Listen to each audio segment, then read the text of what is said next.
are now listening to the Gabba Gabba Hunt Talks podcast, where we bring you conversations with people connected to the Carolinas underground music scene. With your host, Mike Phillips of Van Huskins.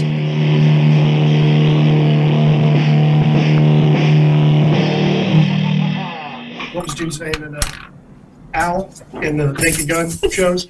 The guy you never saw. Oh, my hair looks so silly. Hey, everybody. Hi, how are you? Can you hear us? Yeah, I can hear you. Hold on a minute, I'm working with my levels. Yeah, we just finished practice, so we're all here. Awesome. Yeah, we're all a little sweaty. Oh, well, I know how that goes. Yeah, well, Jay never sweats, man. So nice to meet all of y'all. Yeah, nice to meet you, too. I was hoping to get to meet you guys a couple of months ago at Snug Harbor with No Anger Control, but... Yeah, with No Anger Control, we were supposed to play that show with... God, I fucking love Tiff. Like, she's one of my... Yeah, she's awesome. I love her to death. That was quite a disappointment. I was looking forward to that.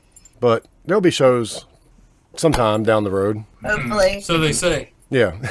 Go 2022! Yeah. I hope it's a little sooner than that. The shows are a carrot. They keep dangling, and they tell us we'll have shows, but maybe they just don't want us to. Jay, you're not on camera. Come on. You want to get a picture there? It doesn't really matter. They don't want us to. It's good to see you, Jay. It doesn't really matter a whole lot. It's, you know, I don't really use the video from it. I just use audio. Nobody has to worry too much about being in frame. It does help, you know, just to be able to see each other. I think it helps a lot with the conversation. It's like at the recording studio. If you can't see somebody through the glass, it's hard to really know what's up. Yep. And you can't know drinking Bush Light. Or, sorry, Bush Ice. Bush Light Ice. Still mad at you. Oh, let's see. I gotta fix something real quick. All right, so we should be good now. So I sort of had a few notes together. I just thought I was going to have Liz and Jay. But I really think a lot of the questions I have for Jay will be good for a Jay-only episode sometime down the road. And y'all are breaking up a little bit. Are we breaking up? Might be some audio preferences. I think we're. Let me be sure we have a actual.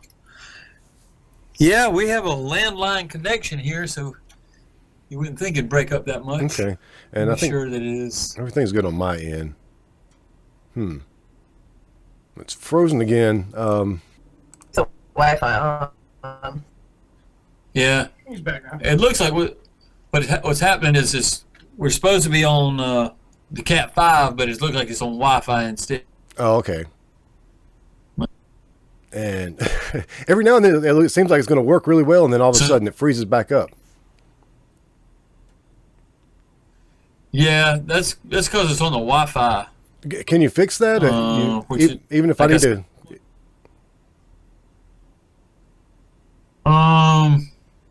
Because another thing that's happening is. Yeah. Want me to Let me turn off the Wi-Fi and see if I can rejoin the meeting. Okay. Yeah, and I was going to say, because another thing that's happening is your audio is dropping out every now and then too, even when the video is working. So let's try that and see if that works. Yeah, let me see if all right. So yeah, stand by and I'll rejoin the meeting. Okay. Okay, there we go. I don't know if it's any better. Can you hear us now? I can hear you now. It sounds better. Woohoo!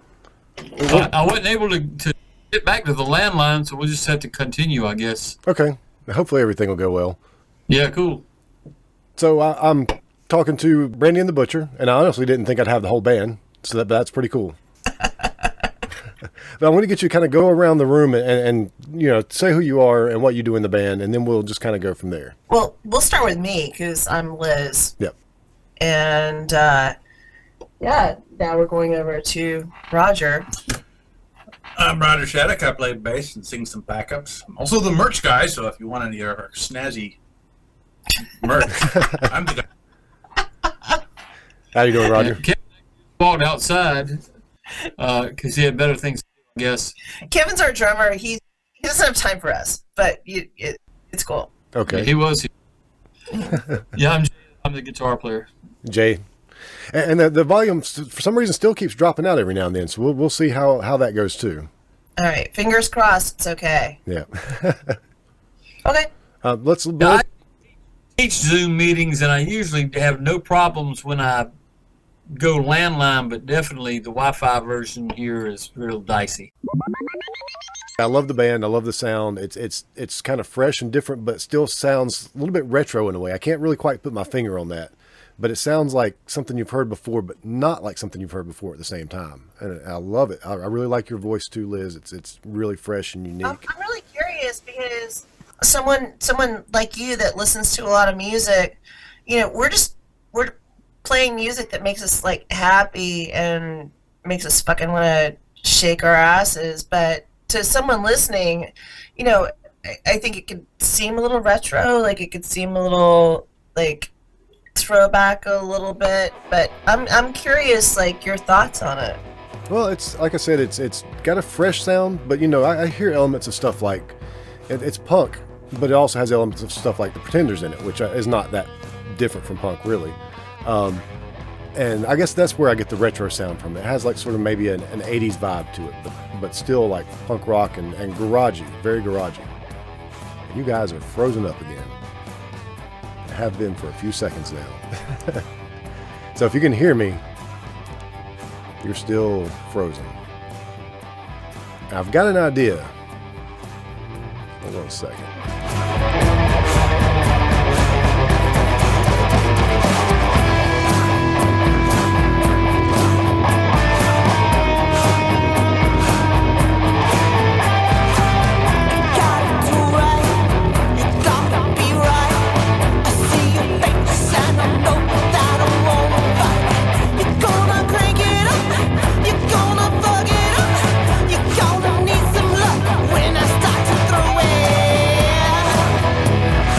Hear it now?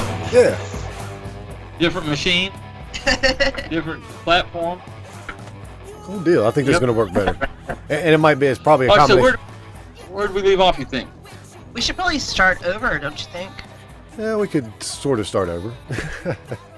Well, I guess you got some of that, I mean, right? I don't know if you get any of that. Yeah, recorded let's start over. We can do that.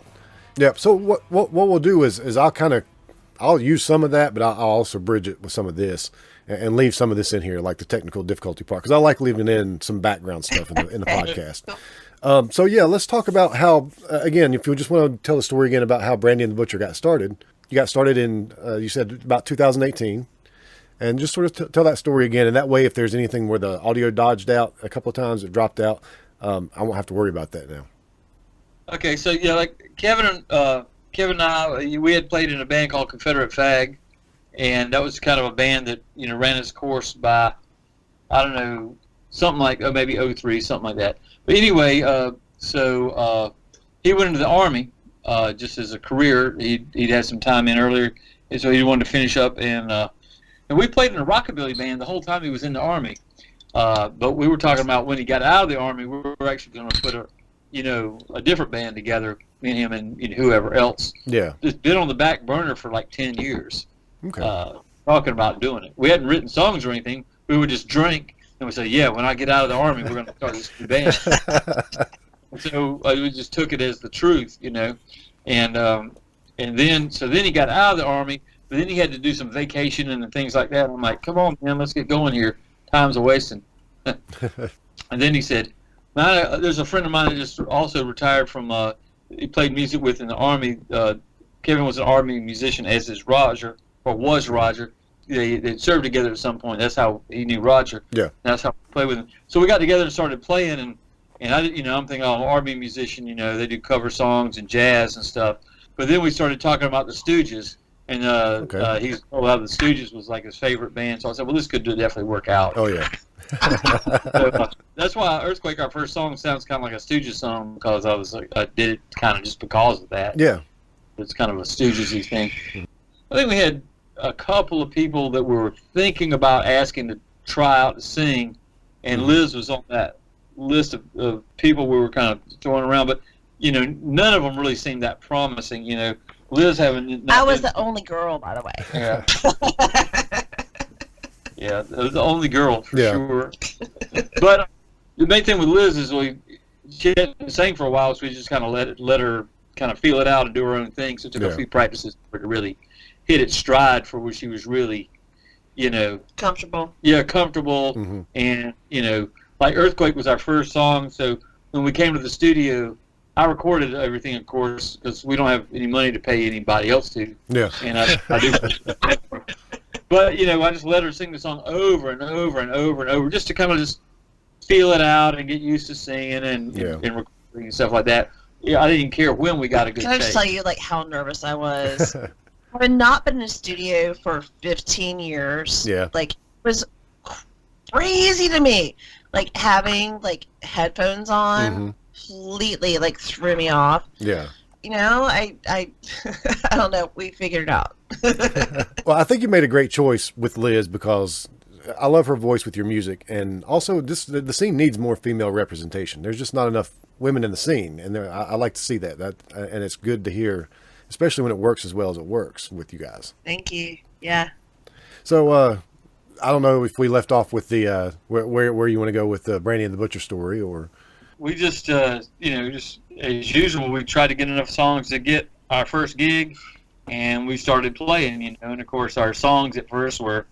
They kind of sucked a little bit. Yeah, it took a while to get enough songs to have a really good set that people really liked. So the first shows were okay, but it probably took at least 6 months or something before we were working it out and feeling each other out and trying to figure out what kind of sound we wanted to have. And now me personally, Liz, like I feel like it's dialed in. Yeah. I really love the direction that we're going right now, and it's old school. It's like the Stooges. It's MC5. Yeah. It's Quattro. It's it's really so much fun. Yeah. And I don't think a lot of people are doing what we're doing right now. A lot of people don't even consider us punk rock, because they have only listened to like punk rock from like 1990 forward. Yeah.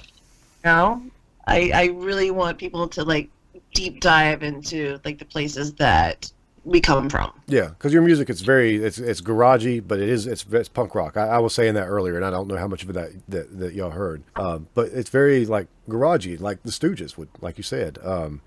I love it. I think it's great. Great riffs. The singing is great. The songwriting is great. It's just a lot of fun. Thank you so much, man. We appreciate that. Seriously, I was done for 15 years. Mm-hmm. For 15 years until these guys like drew me back into it. Sorry. They're apologizing. I'm like, don't apologize. I'm so happy right now. Brandy and the Butcher was great. So speaking of that, I actually listened to Vroom last night for the first time. I found you guys on Bandcamp. Oh my God. I dug it. I really like it. So how did you get started? I mean, when you were in that band, was that the only band that you've ever been in before, or had you been in bands before? No. You found Vroom? Mm-hmm. Oh God. That's insane.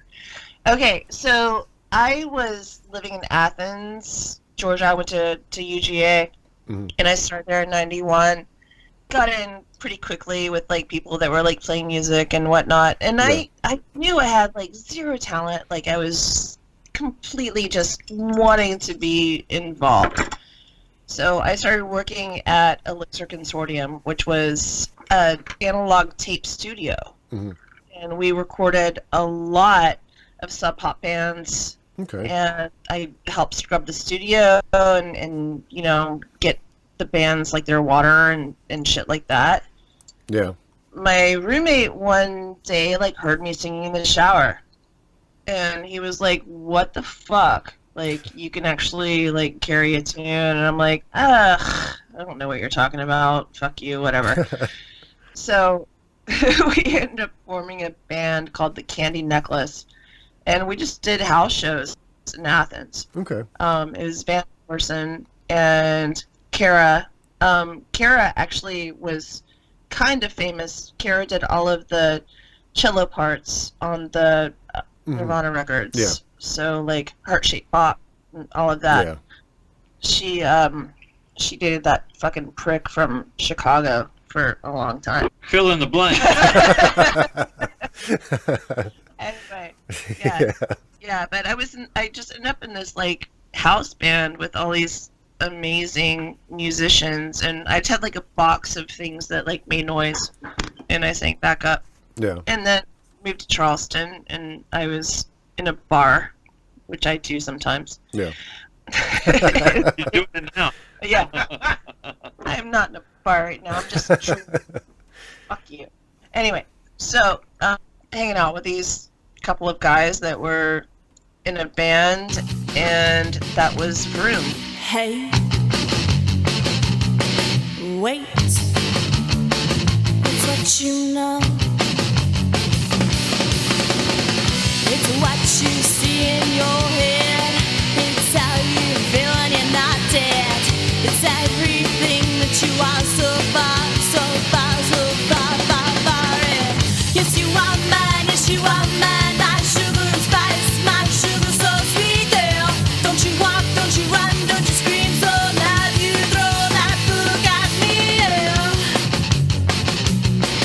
Don't fear. I met them at happy hour, and they were like, hey, come hang out and whatnot. And it turned into like a really interesting, like Charleston back then was really crazy. Yeah. It was really crazy. So it was like Britta Phillips and Jodie Porter. Like Britta is in Luna. She's the bass player in Luna Okay. now. Yeah. And her ex-husband Jodie was in Fountains of Wayne. Mm-hmm. You know, Yeah. their singer just passed away from COVID. Mhm. And yeah, it was a very interesting time to be in Charleston, like post Hootie and the Blowfish and all of that. Yeah, But there was still something going on. Yeah. And our guitar player, Frank Ruggles from Vroom, was the National Park Service photographer for the U.S., the only photographer laureate after Ansel Adams, appointed by Obama. Oh. This person was Okay. a musician. Yeah. I've seen him play some Buck Owens songs. Yeah. And he's a really good musician, but he's an amazing photographer as well. Yeah, his photos are great. Yeah. Interesting fella. Anyway, sorry, not to bore you. I'm going to send you back over to Jay. Real quick, like, so about what year was Vroom? Oh, Vroom started in 1994. Okay. Did you tour or anything with that, or was it just a local band? It was a local band, but here's what's so fucking crazy. We used to rehearse in this place called The Warehouse. Mhm. And The Warehouse was like out by the strip clubs in Charleston, owned by Edwin Porter. And Edwin came by and knocked on the door one day, and he was like, hey, you guys, you got 6 songs? And we're like, yeah, we got 6 songs. He was like, all right, do it for Joan Jett on Tuesday? Yeah. And we said, Yeah. okay. So my very first show with Vroom was opening for Joan Jett. Awesome. It's not Acme Yeah. in Charleston. Wow, that's so awesome. And we've gone to like open for like a lot of 90s bands like Soul Asylum and Key's Choice and like blah blah blah whatever. Yeah. But when I was done, like seriously, I had not sung at all until I met these guys, Okay. which is really funny. I mean, that band ended when I was 28, and this band started when I was 45. Yeah. No intention of ever being in a band again. It just happened, and it happened to be such a really badass band at that. Evidently, I missed it a little bit. I don't know. Well, it's fun, and like you said, once you get back on stage at our age, it makes you really appreciate it and love it in a different way than ever before. Really. Such a different way. Like literally, I have 0 fucks left, and I can just have a great time with my guys. Yeah. It makes all the difference in the world. I don't care about what anybody thinks anymore. And that's I agree, and that actually kind of reminds me of my point that I had earlier, one of my points that I had. But like with Van Huskins, the things that we do now, like we used to play in a band called The Accidents, and it was like pop punk, and we did what we wanted to do, but we still like just had a sound. And with Van Huskins, we really play what we want to play. And so like, you talked about how some people don't really say Brandy and the Butcher's that punk, but I always feel like you play what you want to play. And it's going to be punk rock. It might not be punk rock to some people, but it doesn't have to be. I know Jay said a little while ago that he and Roger had played in a lot of bands together. And you mentioned the Rockabilly band. I believe that's probably a Capital City Playboys. Yeah, Kevin and I were in Or Capital City. Kevin.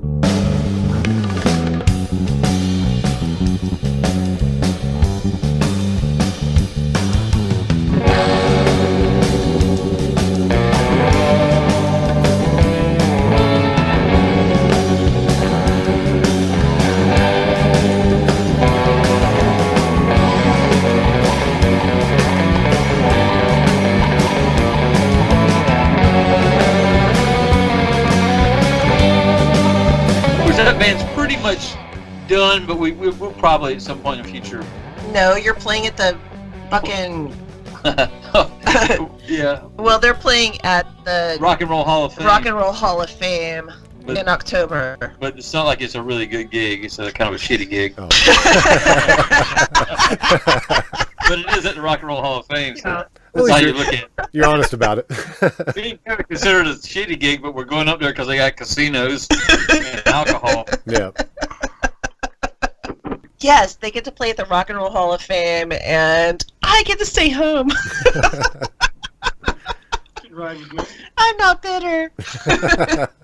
What happened with this band is Roger quit drinking, so we all had to drink 30% more. Or, yeah.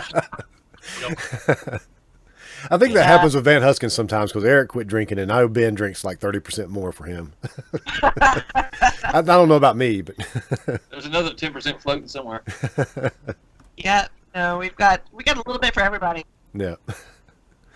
So Jay, your first band was Bachelors of Art, That was the first, I guess. first real band, I it guess. was- Actually, the first noteworthy band I was in was called Tempest Fugitive. It was like a metal band, and it was like in the earlier, like maybe 83, 84. Yeah. And it would sound like a cross between Iron Maiden and Black Sabbath, kind of. Okay. Yeah. And, but the problem with that band is we never got a record out, and all the, so there's just a few snapshots, and all the master tapes got lost for our we recorded. And of course, the studio we went to, the record really didn't come out sounding that good, so we didn't put out a record. So that was my first band, and our claim to fame was that we opened some shows for Slayer on the first Slayer tour. Oh wow. Yeah. Yeah, so that was. But then I ended up playing in cover bands and such, and I started working a lot as a live sound engineer. Yeah, I used to play metal, and as a live sound engineer, you start working with all these different genres. So I ended up in a goth band. Yeah. Sorry. Mostly just because it was a good band, not because I was all into goth or anything.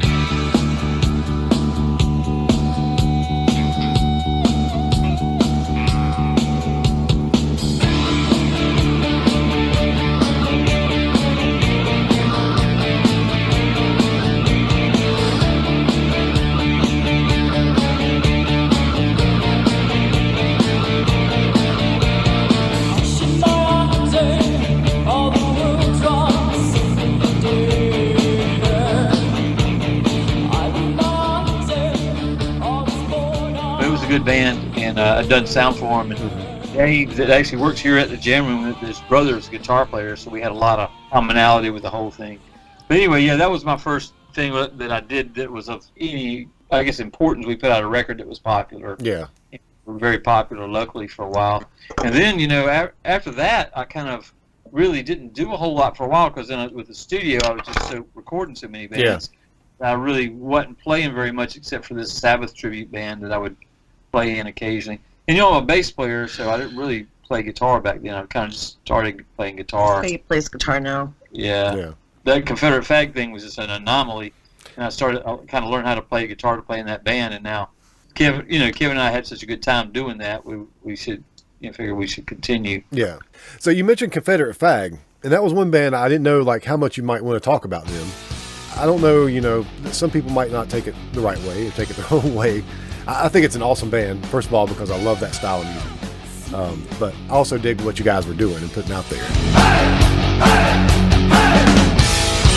Got legs stuck to your ass. You're giving me the chills. I got a loaded weapon in my hand, and I seem to kill. Now I'm down with the boys, and I'm on top, yeah. Now I'm down with the boys, and I'll never stop. No, I'll never stop. No, no, no, no, no, no. Basically, it was the first time that this whole Confederate flag issue was really churned up a lot. That was back, around '99 and stuff. Yeah. And Chris obviously made the name up, but it's because it was the band was only going to play one show, and it was just going to be just, you know, we weren't even going to rehearse and just play like a freeform show. But anyway, the whole thing, the name took on different significance later on. And what was kind of fun with that band is we had a don't ask, don't tell policy about our sexuality. Okay. The fact that we wanted, you know, the gay community to be accepting of us and know that we were with them. Kevin was also in Fagg. Yeah. And that we were all just having a good time, and really, it was a political joke, is what it was, against the, you know. Of course, we were all for taking down the Confederate flag. Oh yeah. And that was kind of the joke, is we were anti-Confederate flag. And we played, one of our final gigs that we played was actually on the State House steps for a take down the flag sort of thing. Yeah. So I think the abrasiveness of the name, people that knew us personally knew, say, oh, they saw where we were coming from, and it was, you know. Yeah. Never. But in these days, that band name could not fly. Oh no, that's one thing, you know. I know in these days it wouldn't work. But it was. Work because somebody would, you know, want to construe that we had different motives between about having that sort of thing going on, you know. So Jay, you said so Bachelor of Art. After that, what was the next thing that you did after that? What was the next band that you had after that? Actually, the next like original band of some notoriety was called Hickory Hawkins and Side Meat, and it was like a kind of, I guess, cowpunk sort of thing. Okay. But it was like country, old school stuff like Ernest Tubb and Buck Owens and such, but with a little twist occasionally of what was called cowpunk at the time, and it kind of got into the Americana thing, and we got to open for like Hank the Third and Junior Brown and anything with a country twist that came into town. We were the only like kind of country thing, so we got a lot of cool opening slots. So I did that and learned to play country, which is really good. I enjoy playing country music now, and ended up later on playing rockabilly and stuff. So that was one of the biggest twists I think I've did musically, is playing a country band for a while. But that was after the Bachelors of Art. I was in a funk band one time for like this long. Yeah. You know, but that was just with some friends. And what was that called? Wild Root. Wild Root. And that's named after an old hair tonic. Yeah. It's like, what's your hair grease that you use? The one I use now? Yeah. It's called Suavecito. Oh, yeah, it was like that, but it's called Wild Root. When I was a little kid, that's what they had at the barber shop out in the country, was Wild Root, and put in your hair. So I would, we named the band Wild Root, and it's kind of like a Sly and the Family Stone sort of vibe thing. Yeah. Because you know, when you start learning to play, you learn to play, you know, different genres, and I said, oh, I want to play like this old timey funk with some friends, and we did that. But it was neither here nor there. The Hickory Hawkins thing was a lot more to it, because we went out and gigged more, and we played all over the place, and you know, played Atlanta, Raleigh, wherever. Yeah. So then you know, I was in various just local bands after that you know, just for fun, put a record out, but you know, play 4 or 5 road gigs, and that was about it. You know? Yeah. I know you've been involved in a lot of stuff, you know, both in playing and also, of course, recording. We can make a whole episode about that someday, talking about recording. Yeah, recording's a whole other thing. Yeah. Yeah, one day I'll sit down with you and we'll do a whole episode about your recording and, we can and just stuff. Catch a bar up in Charlotte and just drink and talk about it and not even put it on the air. You know? Yep, or we can do that too. All right, man. So let's bring it back to Brandy the Butcher. Yeah, well, I want to talk a little bit about like how Roger and Kevin got started as well, and like to give a little bit of background for them. Hold on, we're pulling them up. Here's Kevin. Coming in. And then after that, then we can bring it back around to Brandy and the Butcher. Hey, how y'all doing? Well, this is the only time via camera that I'm taller than Roger. So Kevin, you I guess I got confused a little while ago, but you and Jay have been playing in bands together for quite a while. What was the first project you did together? Well, how'd you get started in music? I moved to Columbia when I got out of the Army the first time. Mm-hmm. I moved to Columbia in 1997, and I actually answered an ad for a band called 25 Foot Stanley. Okay. And I went to 3 or 4 rehearsals and ended up at the Jam Room where it is now. Mm-hmm. Where we are right now. Yep. This very building, and recorded like 6 songs with those guys. And while I was doing that, one of my band members was talking about how Jay Matheson and Chris Bickle were putting together this Confederate Fagg supergroup. They had a Yeah. name, had a band, and I talked to Chris, who worked across the street from me because I had a body piercing studio. Mm-hmm. I saw him at the record store where he worked, and he said, yeah, man, we're missing a drummer. And I'm like, I volunteer.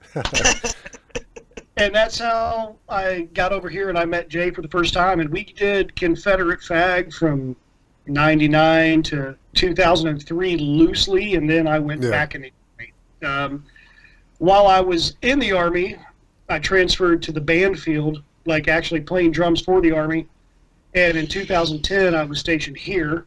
A guy that Jay and I had known previously, Marty Fort, we got together and we did this rockabilly trio called Capital City Playboys. Yeah. And that band hasn't actually broken up. It's just Marty is this he owns 3 music schools and he's busy as fuck. Yeah. He's like a business consultant and he's making a mint and doing real well for himself. So we don't get together that often. Yeah. We played I guess the last noteworthy gig is we played Jay's Jam Room Music Festival 2019 maybe. Mm-hmm. But yeah, you've heard us say we're playing the Hall of Fame. But anyway, put me all over the world. That's where I met Roger. Yeah. 2013, we were both stationed at Fort Gordon in Augusta, Georgia. Mm-hmm. Actually, 14. 14. He's here to correct me. Yes. So with Roger, That's why I don't drink the yeah, with all the names Roger and dates in my head. in the Army, we played everything. We played a 3-piece combo. We played We played a Christmas show. we did a Christmas show as a big band, like 20-some piece orchestra. Yeah. Do a big band, and we had to do a couple things where Roger was playing bass and singing, "Jenny, I got your number," because Army bands are cover bands. Yeah. That's what you do. You gotta. Yeah. It's beer and lifestyles music, so you gotta do what they want. Like Jay said earlier, when the clock was running out on me being in the Army, my 20-year mark, I was like, I'll be home soon, man. Mhm. Let's get something together. And we were talking like riff-driven stoner rock. Yeah. You know, just that idea, literally in all the trial and error, that brought us to this point where we are now. Okay. Cool. And Roger, how did you get started with music when you first started playing? So catch us up with your story. I actually started playing bass 35 years ago this past summer. Mm-hmm. You know, I come from a somewhat musical family. My mother was a chamber musician. You know, she played organ in church and sing soprano, could play, recorder and so forth. So I grew up listening to a lot of classical music, but being not terribly interested in it. Yeah. And, Dad was musical, but, he would sort of tune to a station just to not hear static. I mean, he wasn't really, he didn't listen to anything in particular. Yeah. And I'm the youngest of 4. I got an older brother who was heavily into a lot of prog rock back in the 70s. So Zeppelin, Yes, Rush, stuff like that. So I heard a lot of those things early on, and I didn't get it, but those are memories from that time. Yeah. I also grew up in a period when, variety shows were still a thing. Yeah. So I kind of had this vision in my head that, my family was going to eventually graduate to kind of like one of these Brady Bunch type variety shows. That's how everybody else did it. So that's what we were going to do. Of course, that thing kind of faded. And then when we moved from Connecticut to New Hampshire, finally, where I pretty much grew up, Mm-hmm. I was 12 years old, and my older siblings were all off to college. Yeah. From age 12 on, I was pretty much an only child with my siblings showing up for a month or two or a semester off or whatever. In rural New Hampshire, it was pretty stultifyingly boring. But what was cool was we lived up on top of a mountain, so I could hear all the radio stations from all over New England. Yeah. And especially a lot of the college radio stations. And the public radio was just jam-packed because, you had, pretty much from, 87.5 up to 92 was all public radio stations. And, and you heard kinds of different. Left him to dial. Yeah, all kinds of different. My cousin I was best friends that I grew up with. And his stepdad had been a professional player from like the late 60s to late 70s. Mm-hmm. And he was big-time Allman Brothers and, all the big guitar stuff. He heard me singing one day, and he says, you got really good ears. You should play guitar or something. And I kind of blew him off. But eventually, when I got to high school, there's this one kid that play guitar really well, and he had a band, but he could never find a bass player. And I was like, well, shit, I should play bass. Yeah. And so that sort of got the fire under my ass to get it, because I'd had piano lessons, and Mom had drugged me into singing chorus and singing in the choir at church and stuff like that. Eventually did some drama. I was we did Bye Bye Birdie, and I was Birdie. Yeah. Sorry, we're toddlers. Take them anywhere. Yeah. But if we're going to be doing shameless name dropping here, Sarah Silverman was Rose. Okay. Sarah Silverman! Wow. Manch Vegas, New Hampshire. So I started playing bass in high school, and I got pretty good pretty quick, and I started playing in bands pretty quick. Nothing of any consequence. I mean, he's badass. We thought we were really good, but then, I was getting towards the end of high school, and I realized that, with the kind of attitude that I had, I probably wouldn't last long in college. Yeah. But with this beard would go far. He never He would tried. go so far with this beard. He never tried a beard until this year. Yes. Until this year, and I'm like, Hey, oh my same God. here. It's like a panda. I tried one before, but it never stuck until this year. But anyways, You shave every day. Right?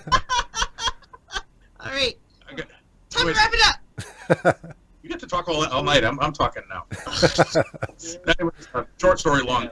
No, I decided that Army was a good route, so I actually had to study music. Yeah.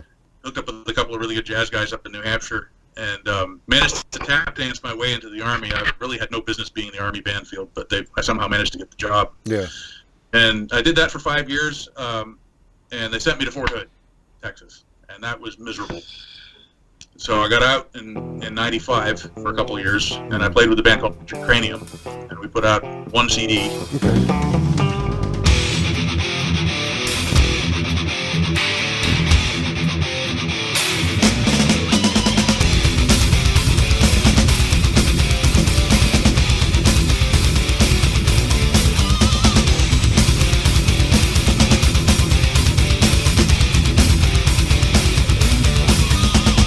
Pretty much spun ourselves out because there was a lot of good stuff going on in Texas right then, but it was like, it was after Stevie Ray Vaughan had died, it was after Eric Johnson had been big, and after Pantera had been big, and after Dangerous Toys was big. So there was, and we were kind of catching the end of the grunge era there, where rock and roll kind of petered out, kind of left us behind. Yeah.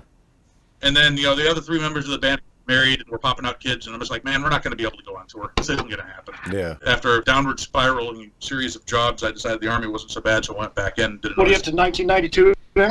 Up into the late 90s. We haven't talked about you and Brandy and the Butcher yet. I'm getting there. So Oh my God! Get there now! Well, now, like, fast if you forward. now if you hear my episodes, Well, you need to there usually is a lot of background stuff in my episodes. So I like the stories. Anyways, all you need to know about the Army band is it's like Carnival Cruise, but you get to shoot at stuff, okay? Okay. Brandy and the Butcher for you. So anyways, I end up here in Columbia after I retired. I retired back in 15. He and I'd just come back from Korea, and I was my last 6 months in the Army, and I was on my way out. So he and I worked together a bit, and I actually know his brother from like 30 years ago, because he and I did the Army School of Music together. I retire, and I move out here for work, and I hear Kevin's in town, and I'm thinking to myself, I'm looking at the phone, I was like, geez, I hope this guy calls me. Yeah. And then one day he calls me up and says, hey, this guy's not working out, so why don't you come down and play? And so I come down here, and I'm looking at the studio, and I'm hearing the stuff they're doing, and I was like, okay. Yeah. It was literally the Stooges. Yeah, and we're just sort of throwing things around, and I don't know how to explain it. It wasn't so much the music as the fact that we all got along together really easily, really quickly. Yeah. That's Solid chemistry. At this point in our lives, that's more important than Absolutely. chops. But I mean, it's nice that both Kevin and I have a really solid, deep background of a lot of different styles of music. I mean, I've done everything from Vegas to salsa to death metal. So I mean, there's a lot of different paintbrushes I can pull out. Yeah. And same thing with Jay, and Kevin as well. That's the name of our next album. Yes. Vegas Salsa Death Metal. Yes. And paintbrush. So, yeah, and it's been an interesting ride so far. I mean, it's just we're farther along in a lot of ways than a lot of bands that we've been in before, and it's scary for me because like we're leaning into it and we're seeing results, and it's probably a really weird time to be doing this too, because I mean we've got this album coming out and we can't do much of all the stuff. And like I said, I'm in charge of the merch, so I can track the sales. We've sold quite a few copies of the album so far. Yeah. Relative to the fact that we haven't played any shows. Yeah. So that's amazing. And Jay mentioned that I sobered up, and that was part of my journey. But I mean, that was something I needed to do because all the other bands that I've ever had got fucked up because I was drinking. So it was not going to be something I was going to be into. Yeah. But spying on us again. Yeah. But I totally agree with that about how like getting along with everybody in the band is super important, especially at our age, because I've always been lucky that I played in a band with my best friend and with people that I've liked. But I see these people that like they answer the Craigslist ads and they go and play in bands with these just people just to play in a band, and I can't imagine doing that. But I guess, like I said, I've been lucky because I've always played with my best friend. He was my Uber driver. That's a true story, yeah. Mm-hmm. And he was driving me to meet like these other two women that wanted to start a band with me. Yeah. Ironically enough, that didn't work out, but I ended up in the band with him. Yeah, that's crazy. Yeah, it was like March of 2018. It was like my first post-Army job. Yeah. I was doing Uber, having a blast doing it, and yeah, I picked her up at her place, and I drove her to Moctezuma. Yeah. The Mexican place. But yeah, we talked. She's like, so what do you do? And I'm like, oh, this, and that, and blah, blah, blah. Play drums, blah, blah, blah. Just got out of the Army. Do you know this person, and that person? And I'm like, yes. And then, yeah, the weird fucking thing was that Jay was like, well, how about Liz Hale for a lead singer after we had kind of cast Gone aspersions through. on the first four. Gone I don't want to say through. cast aspersions. Some dude. We liked them. We liked everybody that tried to sing, but it was literally like chemistry, like Roger was saying. That was the real formula, was that chemistry. Yeah. Yeah, and it wasn't interesting. That's the real magic of this group, Yeah. So, I mean, like our first show, I think was like that Christmas thing that we did, right? Art Bar? Yeah, at Art Bar. Yeah. And was that the first one? yeah, Mm-hmm. yeah, it wasn't our first official show. We were just doing like 3 songs or something like that. Oh, Yeah. yeah. And Yeah. it was thing too. And the And it fuzzy was- thing. Yeah. it was fairly effortless, which is weird because usually, and I'm not somebody who gets stage fright. Yeah. Sometimes, but it's definitely, you walk out on stage and you don't feel prepared. It's uncomfortable, Yeah. and especially if you don't know what the audience is going to do too. Mm-hmm. And so, yeah, I was a little scared going out on stage with these 4 or us 4, and V4. within 30 seconds, I'm just like, oh shit, we're on it. Yeah. This is This That's- is family. That's a good feeling. and we've actually had we've had a lot of local fans that have been with us from the beginning that have said, this is I'm so glad to have been able to see you guys grow Mm-hmm. for the last 2 years, Yeah. and get the show together. The meat of the songs is growing as well. Yeah. And Song meat. Song mate. Yeah, any band that stays together for a couple of years, we'll see their songs like evolve. Not even just the sound, but even the original songs that you start playing, they all evolve. So it's always good to see that growth. And I'm sorry, was I interrupting you, Liz? Were you saying something? No. I heard your voice. I'm happy to be here, man. Like I really am. It's that's the only thing that's awkward.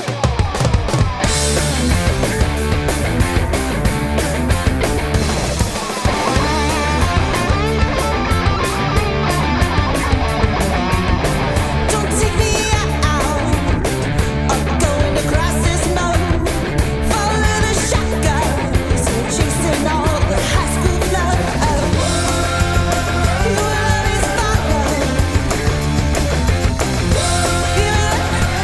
Even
released this song called Monkey the Cat, Mm-hmm. and it's literally about a friend of mine in LA who had a cat named Monkey that got run over by a car that had like a Bernie sticker on it. Oh. Yeah, it's not the sweetest story, but he calls her the Bernie bitch that killed my cat. I like that. Yeah, my friend John Atkinson, he's a Food Network chef dude, and it's his cat that got killed. What are you talking about? I don't know. I'm not. Anyway, I'm so glad to talk to you. And do you have any more questions? I don't really come with like prepared questions as well. Actually, I had like this whole little list of things that I was going to talk about, and that was when I was just talking to Liz and Jay, and then like the whole band, and I'm like, oh shit. It threw Yeah, me- we're bad like that. But no, that's the thing about like when I do a whole band episode, I never know what I'm going to get, because when I'm doing like one-on-one or like maybe even just two people, I can kind of control it. But whenever I get the whole band together, it's like, okay, it's the band's deal now. Because especially when you've got people that get along as well as you guys do, you're gonna like do what you want. My brother. I'm trying to think of like some Brandy and the Butcher questions to ask. Okay. So you can ask like the normal things, like how do we get the name?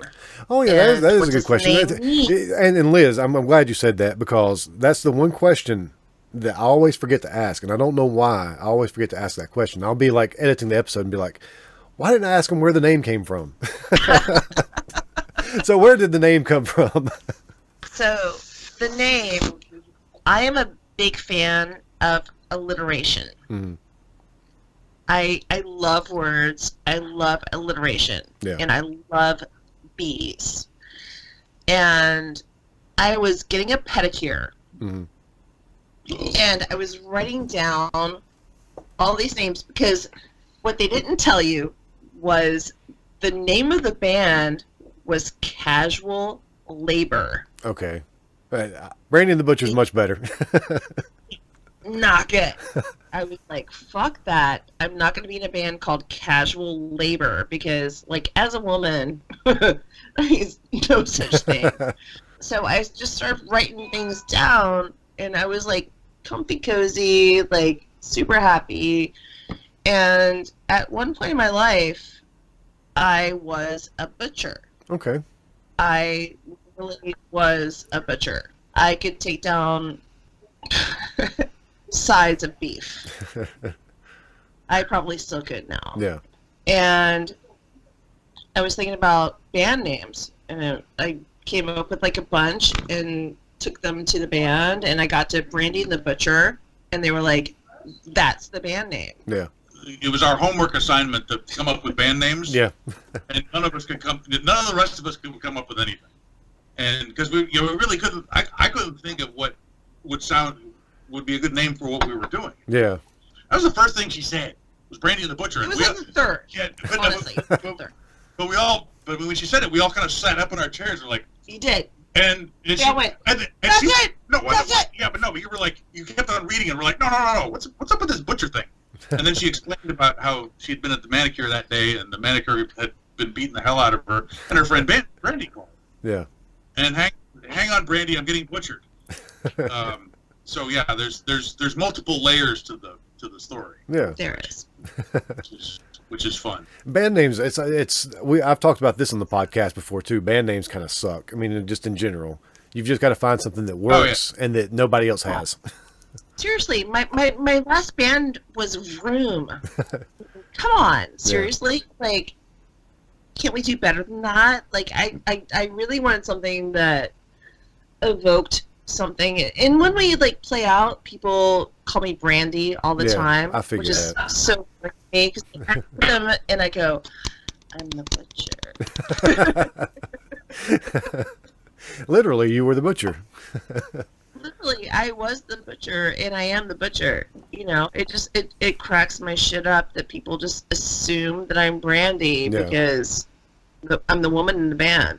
And that's not at all how it is. I think about like all the bands that have gotten big over time, and you never really think about. There's some you think about, man, that's a stupid name, but there's a lot of stupid names out there that you don't think are stupid just because they're big bands and they got big, and Yes. so Vroom might be kind of dumb, but Vroom could have been huge in the '90s, really, and nobody would have blinked an eye at it. And literally, we came up with Vroom because we were opening up for Joan Jett, and we did not have a band name, and we just come up with a song called Bobby's Bike, where I say vroom, vroom Yeah. in the song. And Edwin Porter was like, so what's the name of your band? And I was like, Vroom. And the rest of the band was like, really? And I was like, yeah, get the fuck over it. Yes. That's the name of the band. So that was actually my fault. It's not a terrible name. I said it's kind of dumb, but every band name I think is kind of dumb.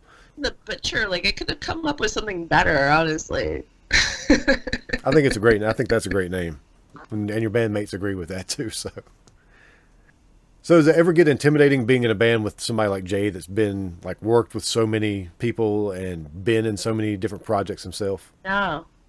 I wouldn't think so. He seems like a really cool guy. And I'll tell you why.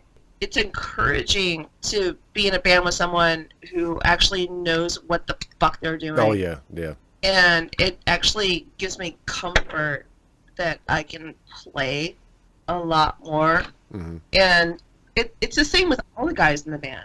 All the guys in the band are like that. Like we can stop it and start it and stop it and start it at the same places all the time. Yeah. And it gives me time to play and figure out like what I'm going to say or how I'm going to go, like where I'm going to go with the song. Mm-hmm. Would it be out of line to call it big dick energy? It's big dick energy. Yep. Okay. Yep. It's really not. Which is really, it's really just a metaphor for confidence. Oh yeah, yeah. Telling stories about me again. I mean, I mean, that's here's the thing. It's so refreshing to like be in a band with people who are professionals. Yeah. And know what's up, and I can say, stop right there. Come on, all right, like wind it back, like 2 verses. Let me go there, and they just do it. Yeah. It's bizarre. Like I've never had that before. Yeah, that's probably just as much professionalism as it is like chemistry, as we were talking about earlier. Because I feel the same way with my band, and we're far from professional. But we've got enough years under our belts that we feel like we're a little bit professional in certain ways, I guess. Yeah. I just want to be the budgie to your Susan. He budgie to my Susie.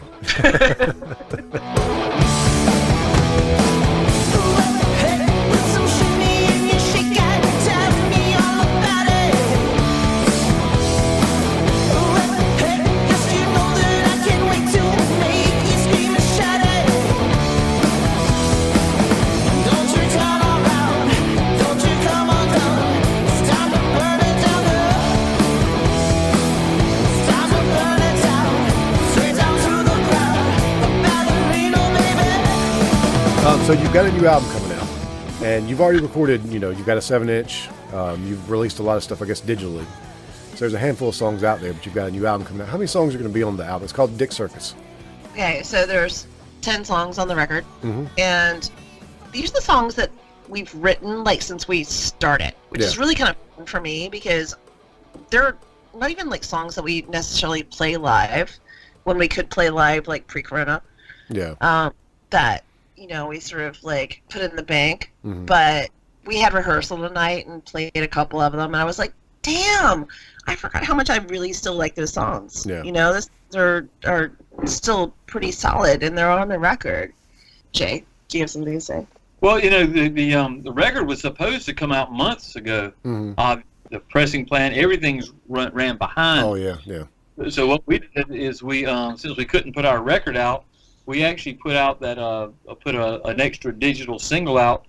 So we put Flim Flam Man Neat out to kind of have something out while we're waiting for the record. So the record was going to come out in June, but then we had to punt. And while we punted, we actually had a lot more opportunity to promote the record before it comes out rather than just like throw it out there and go and play a few gigs. Yeah. But now the other thing is opposite. From now, all we can do really is promote this record on social media and other similar forms, because as you know, we don't know when we'll play shows again. That's kind of what happened with us. We the whole thing forced us to put the record out 3 months later than we originally planned. Yeah. And I've talked to a lot of bands lately about, pretty much everybody's got something they're either working on or have just finished up. And some bands are deciding just to hold on to it, but a lot of bands are releasing stuff. And I think that's honestly the way to go. I don't think you want to sit back too long and have people forget about you. Yeah. One thing is that I do see that there was a blast of momentum for a lot of bands right when COVID came in, Mm-hmm. and you see that kind of dropped off, and a lot of people are, I don't know what everybody's doing, but now at least we have something to do. We have to promote this record and try. We're selling it on Bandcamp. Mm-hmm. We're doing a sale, and we've sold enough to help us cover some of the costs we're starting to accrue, not being able to play live. Yeah. Because we took all our gig money, all these gigs, obviously that's how we kind of pay for everything. We make $100 or whatever you make at a gig. Yeah. And that's what slowly paid for all of our stuff.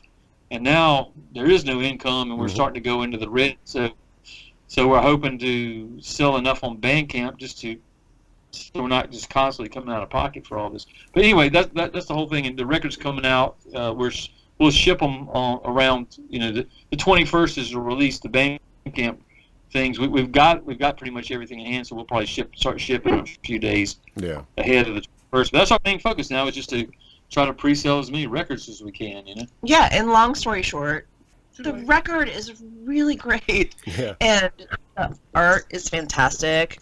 Our friend Kendall did the art for the record, and we are so stoked on it. Like, yeah, I'm not buy our record, but yeah, buy our record. Yeah.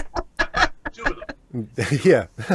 I've already pre-ordered it, so I'm looking forward to hearing it for sure. I already like the singles you've released off of it. The digital masters that I sent off, that was the real thing about vinyl, is you really don't know how it's going to sound when it gets off on vinyl. And it turns out that the vinyl came out very, very good. I was as happy as I could have been, because obviously I dealt with a lot of records I made at the Jam Room that got on vinyl, and they didn't always sound better on vinyl. Yeah. Yeah, but Kindercore in Athens did us really, really beautifully. Yeah. Like, Kindercore completely gave us a beautiful record. Yeah. And I think that's one thing that's actually kind of getting a little bit better, too, because I've noticed just from listening to a bunch of old 7-inches that I have, a lot of stuff from like the 90s sounded like crap when it was put on vinyl.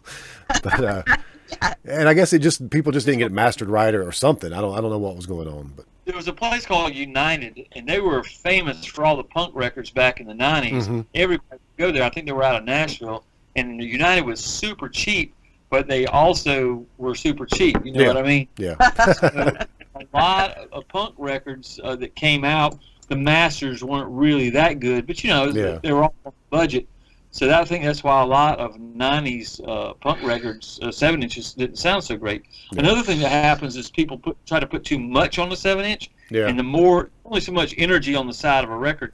The fewer songs you put on it, the fewer length, the more energy it has. So we have only Okay, Jay. All right, so much tech shit. Okay. I know people are into this, but ask me a juicy question. For a juicy question. All right? Come on. So I've already heard the story about the name of the record, but for the sake of the people that listen to this that maybe not have not heard it on another interview, well, tell us about how the name of the record came about. Okay, Dick Circus. All right, Dick Circus. So Don't say his name. I will not say his name. If you accidentally say it, I can cut it out. I have a legit stalker. Yeah. Okay? Like one who I have put on Homeland Security watch lists. Mm-hmm. Like, it's that bad. Yeah. He's a stalker. He's not dumb. This is the problem. He's a very smart schizophrenic. Okay? And he sent me a voicemail because he keeps getting drop phones and calling my number, and Has your number memorized. he has my number memorized, So- obviously. Nobody does that anymore. Right? Only this guy. I don't Yeah. even know my number. But he sent me this voicemail and said the only reason that you will not love me is because the dick circus that you surround yourself with, that is your band. That would be us. So, Yes. so the Dick Circus is the band. So Dick Circus is eponymous for the band that is Brandy and the Butcher. Yeah. So that's how the song Dick Circus came about, and it's all about being stalked. And we just completed a video yesterday that will come out next week, and I can't wait for you to see it. It's freaking hilarious. Yeah. It's really good. Yeah, it's all about the Dick Circus that is my band and why I cannot love this man because of the men in my life that keep me away from him. Well, you kind of are married to your bandmates in a way, so God, he might have a point. my brother. Like these are my ride or dies. Yeah. Absolutely. Yeah, the thing about being in a band with people is you've always got that text chain. So if you get something really screwed up, you're gonna obviously take it to the three of them. Yeah.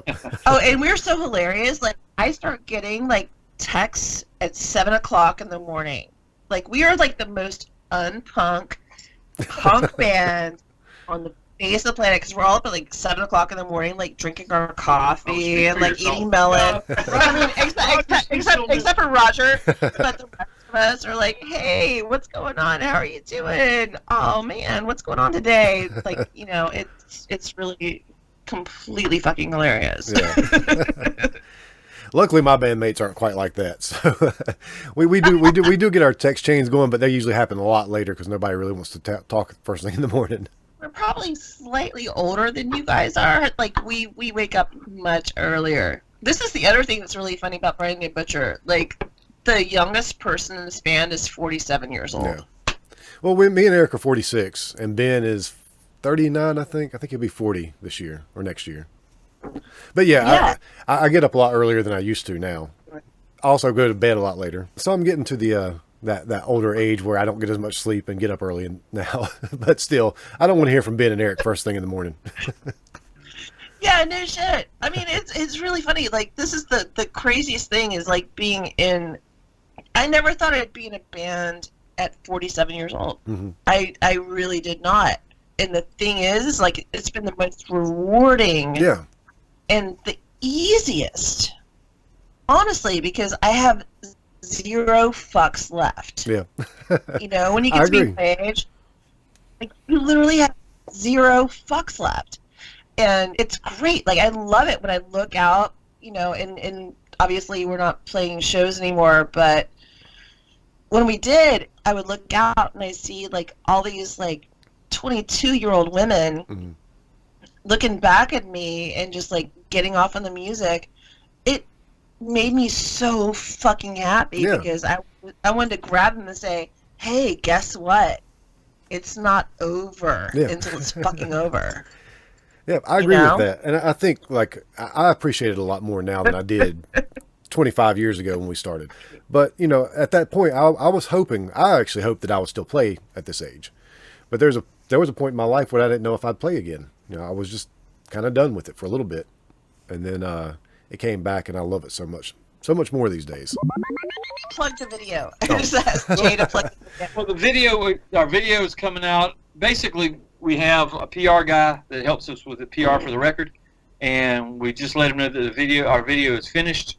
Our friend Wade Sellers from Coal Powered Films did this really cool video, and they're setting up a release. So what we're going to do is we're going to release it. They'll release it like through some sort of music website and such. So in a week, so the video will come out. It's a video for Dick Circus. Yeah, and it's hilarious. It's all shot in different bathrooms. All over Columbia. Yeah.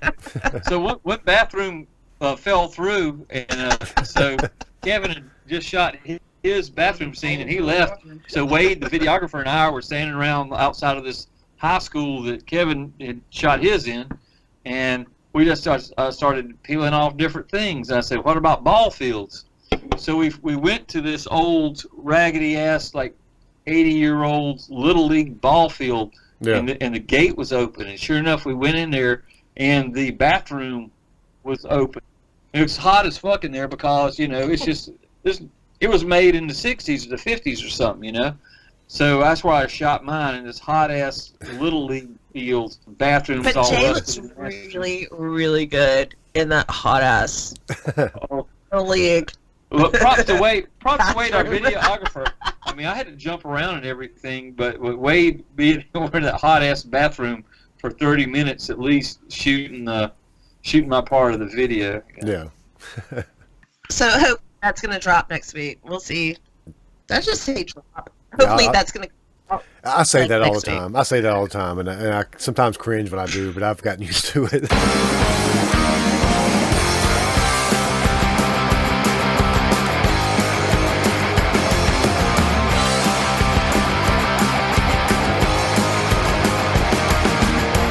We came to your party, but we don't even like you. We came to your party, swollen. I even wore a swimsuit. Taking all your baby. Smoking all your swim motor. Gonna do a little backstroke over here. At your core, at the ball. Move body up.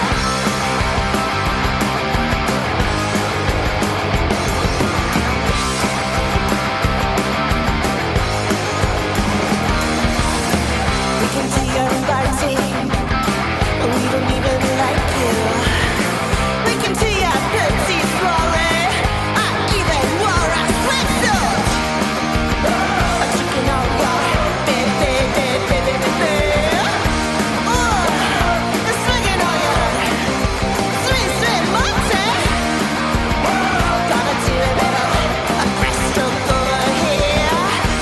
At your core, at your core. Move body up.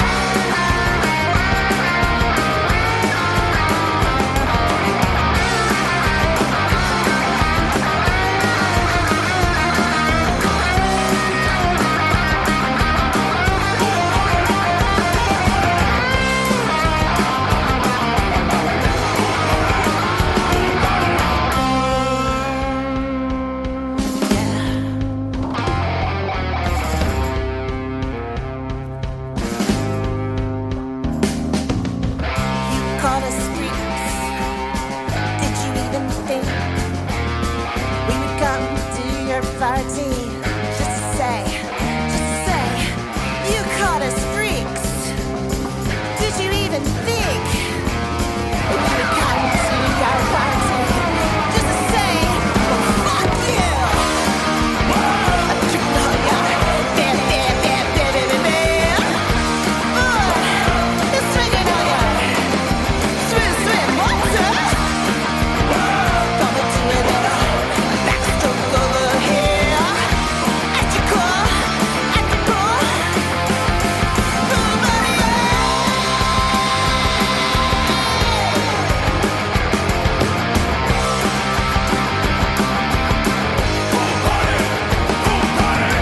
At your core, over the party. At your core, over the party. At your core, over the party. At your core, over the party. Well, like I said, one thing I definitely want to do, I want to talk to Jay a little bit more, sometime probably a one-on-one episode. Oh, now Jay's got the camera now, so maybe Jay has something to say. Got some hummus too. I got to ditch out on you. All right. Great talking. Great to talk to you. Nice to meet you. Well, I'll meet you in person someday. One of these days we'll play a show together. Yeah, definitely. Yeah, I guess, you know, there's a whole thing about, you know, we're all going to have to kind of, like all the shows you try to play with other bands, you know, we're going to kind of re-network and really like everybody's first show back. It's like everybody's been real dainty about it because of not just their own carefulness about getting sick, but, you know, public opinion about playing shows, people get called out, and call out culture is a big thing these days, and you want to be careful not to piss off the new Jesus that rules over the internet or whoever he is or they are. Yeah. You know what I mean? And all of a sudden, wow, you destroyed the whole world because you played a gig 3 weeks before COVID was over or whatever, Yeah. Plus the fact that obviously you don't want to play gigs and make people sick, but there's the double-edged sword about the political incorrectness of trying to go out and play. Yeah. When you decide, hey, it's okay for us to play again, because I know that some bands were ready in Charlotte. They thought June 26th they were going to be able to have shows and bars are going to be open. No, you guys have fun, knock yourselves out, but I don't want to be the one that played that show that everybody got COVID at. Yeah, we actually have some shows on the calendar, but there's a good chance that they might not happen. Yeah, we the only thing we had booked was September, and it got postponed. So right now I'm not even booking until I know for sure that things are a little bit better for some of the reasons you said, but also personal reasons as well, because I'm not quite ready to go back out there myself. No, and because the thing is, you also don't want to play a show that's half-assed that half your fans can't come to because they don't want to come out. Yeah. So being half-assed is just not a good thing, Yeah, I totally agree with that. Yeah, I mean, there might be a few stragglers that stay in out of fear after everybody else decides it's time to go back out, but at a certain point, Yeah. They, I don't know if you noticed, but the South Carolina governor just pretty much opened the floodgates, and I think I heard you that can this have morning. half capacity venues is all. So in a landscape where we really can't play shows to promote the stuff that we're doing, you have to find different avenues to promote, different ways to do it. Facebook's one of them, I guess. Doing a podcast is another one. But what do you guys plan to do to try to promote the record and try to keep people interested, get people to buy it? The video for one. One thing I've kind of like, I had an idea a while back. We actually just went up and set up and played a show at a bar there was nobody at except for 2 or 3 random people. Mm-hmm. And we called it kind of a media night and let people shoot video, take pictures and things like that, just to freshen up the images that you have. Yeah. So I think we're going to, like every month, have where you get some new media or video, photos and things and get outside of your practice room and just think of some new, different place to get out and play some of your music. And even though there's not going to be a crowd of people there, just go ahead and pack your car up, get your pedal board folded up, get your drum hardware in the bag, all the things that we take for granted that you used to do. Let's pack our shit up and go haul it somewhere and play. Set up there. in his backyard, Yeah. and invite 2 neighbors over. Yeah. Wearing masks. So I think, we just have to get creative and try to, and record it. Yeah. Like, that's kind of what we've been doing.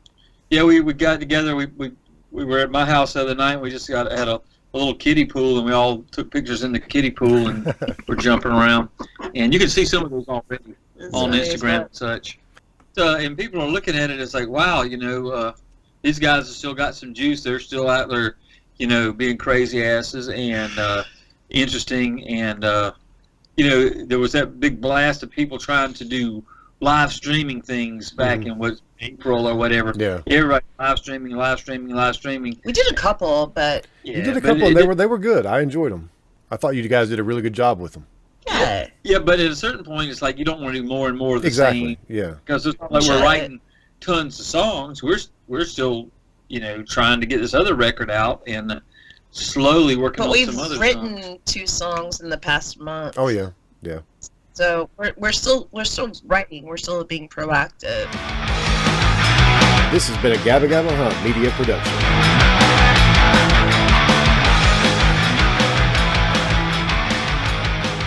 The good thing is I do like the bands are continuing to go, because there was a time when this all first started where we didn't practice for a few weeks, but then we started practicing again. Oh shit. Looks like I lost you guys.